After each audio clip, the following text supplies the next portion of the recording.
I think one of the big reasons a lot of Windows users do not switch to Linux, or when they first switch to Linux, they are not happy, right? They find things very foreign, very strange, and usually they'll just go back to Windows because that's what they know. All the programs they know are on Windows.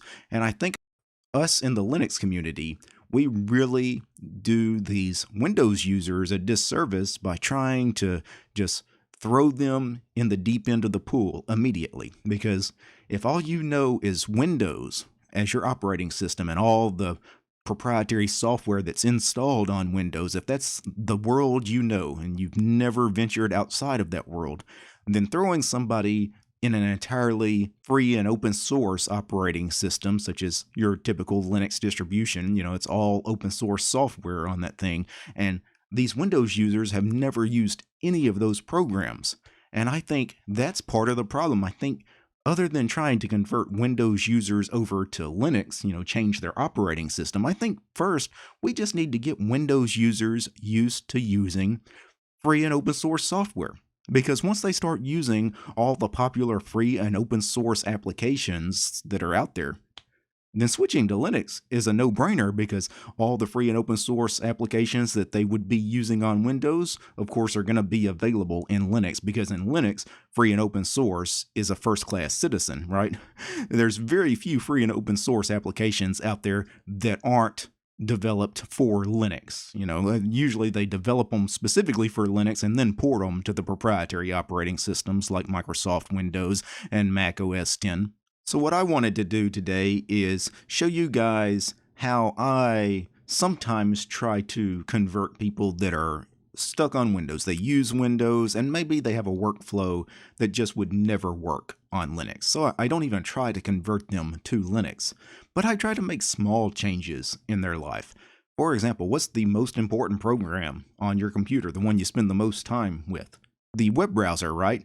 The first thing I do is I see if they're using proprietary garbage web browsers like Google Chrome or Microsoft Edge, which are both closed source applications. You really don't know what those programs are doing to you. They have a lot of adware, a lot of spyware. They're tracking everything you do inside those browsers. I try to get them on a free and open source browser immediately. That's really the biggest change. And I think this is the one that you guys, if you're out there and you're introducing people to open source software, especially, the very first thing you want to get people on is a free and open source web browser because that's the most important first step. So if I'm dealing with a Windows user, and I pulled up a VM here of Windows 10. Now, I'm not very familiar with Windows 10. I've never really used it, so give me a second here. But, I would get into the Microsoft Store here, and first I would search for Firefox because that is the biggest free and open source browser on the planet. And Firefox, they've got some Firefox guides, a Firefox movie. They don't actually have Mozilla Firefox in the Microsoft Store. That is not surprising because it is a competing browser. So let me open up Microsoft Edge. Now, Microsoft Edge, even though it is proprietary garbage, it is a pretty good browser. And by a pretty good browser, I mean it's pretty good for going to mozilla.org and downloading Firefox. That's what Microsoft Edge is really good for. And if you go to the mozilla.org homepage, the very first button at the top says download Firefox. And of course, that's what we want to do. And we have to give Windows permission, I guess, to run this executable. Do you want to allow this app to make changes to your device? Absolutely. I want Mozilla Firefox on this computer, and then I want to get rid of Microsoft Edge if at all possible. Now, Microsoft may prevent you from actually removing the Edge browser from Microsoft Windows, but at least I can probably remove the icon from the desktop and from the bar. I'm never going to launch Microsoft Edge again because, again, every move you make is being tracked when you use a proprietary web browser like Microsoft Edge, Google Chrome. I wouldn't use Vivaldi either. Vivaldi's a proprietary browser. Opera is also a proprietary browser. Really, Firefox is the standard when it comes to free and open source web browsers. Let's run through the startup here, the setup here for Firefox. I click the button, import your bookmarks and passwords. So this would import everything from the Edge browser, the Chrome browser, and all of that. I won't go through that on camera, but once you get that set up, I mean, you're good to go. At that point, you have taken care of one of the biggest security and privacy issues on Windows, and that is the browser. Now, can I actually right click on this and delete Microsoft Edge from the desktop? Yes, I can. Can I delete it from the panel here? I can unpin it. And let's see, can I just drag Firefox down here? Yes, I can. So I've got one free and open source application installed now, and that's what I want to do. And that's what I want to do with potential new to Linux users, but people that are still stuck on Windows. They're not ready to jump into Linux as their operating system, but start introducing them to all this great free and open source software. For example, most Windows users are going to want Microsoft Office, or they're going to use Office 365. Now that is, again, proprietary software, proprietary services. You don't know what that software is doing to you because it's all closed source. Again, there's spyware and tracking and all kinds of evil stuff in those programs. Introduce these folks to LibreOffice. Get your friends and family that are Windows users. Many of them probably don't want to pay the fees associated with Microsoft Office anyway. Tell them about LibreOffice. And I'm not even going to bother opening the Microsoft Store to look for LibreOffice because, again, I'm sure they're not going to put a competing product to Microsoft Office in their store, but I will just do a quick search here for LibreOffice here in Firefox. And let's go to the LibreOffice.org homepage. And on the homepage, you have a big button that says Download Now. If I click that, and we come to the next page, Windows 64-bit. Click download again. All right, I'm going to run through the LibreOffice installation. Just take a second and give it permission. And LibreOffice is great. The LibreOffice suite is your free and open source alternative to Microsoft's Office suite. So you have a word processor, a spreadsheet program, a database program, a presentation program, anything that you can do in Microsoft Office, you can do in LibreOffice, but it is open source software, which means it respects you, the user. It respects your privacy and your security. It's not tracking you in any way. The source code is open. You can go and inspect the source code to check to see what it's doing to you if you know some programming. And for those of you where money is an issue, of course, LibreOffice is free as in cost. And click Finish, and let me go ahead and close Firefox, and now we have LibreOffice 7.0 here. And if you click on it, you get the welcome screen here, and it asks you which program do you want, the Writer, the Calc, Impress, Draw, Math, Base. So these are the various programs. Writer is the word processor. So I'm going to click on Writer, and of course here you could write whatever document you need to write, your essay or report or whatever it is that you use a word processor for. And Firefox and LibreOffice are two of the most popular free and open source programs on the planet. Hundreds of millions of people run those programs. So these are not obscure programs, and most people are probably going to end up liking these programs. If all you've ever used, especially, is the Microsoft browsers, you're going to love Firefox. It's so much better than Microsoft Edge or Internet Explorer. LibreOffice, most people are going to love it too, because especially if you're not hardcore into Office, if you don't have to use Office every day for work or school, you just casually need to use a word processor or a spreadsheet program every now and then, LibreOffice is perfect because it does almost everything Microsoft Office does, except you didn't have to pay for it. So what I'm going to do is I'm going to go through everything that is installed in Windows because it's all proprietary software, and I'm just going to replace all these programs with the open source alternatives. The first thing I really think I need to take care of now that I got the web browser and the Office suite is multimedia players. I know Windows has a media player somewhere in here, but for audio and video, we can take care of that with one really fantastic free and open source program called VLC. So I'm going to go to the VLC site and grab VLC. Actually, I'm going to look for VLC in the Microsoft Store because VLC really doesn't compete with anything that Microsoft makes, at least nothing Microsoft makes money on. I mean, it competes, I guess, with Windows Media Player, but Microsoft isn't really making any money off that. Yeah, so VLC is actually in the Microsoft Store. I did a search for Firefox earlier. It wasn't here. I did a search for LibreOffice off camera in the Microsoft Store. There are packages for LibreOffice, but they're not from the LibreOffice team. They're third-party people that packaged it for Windows, and they're asking for payment.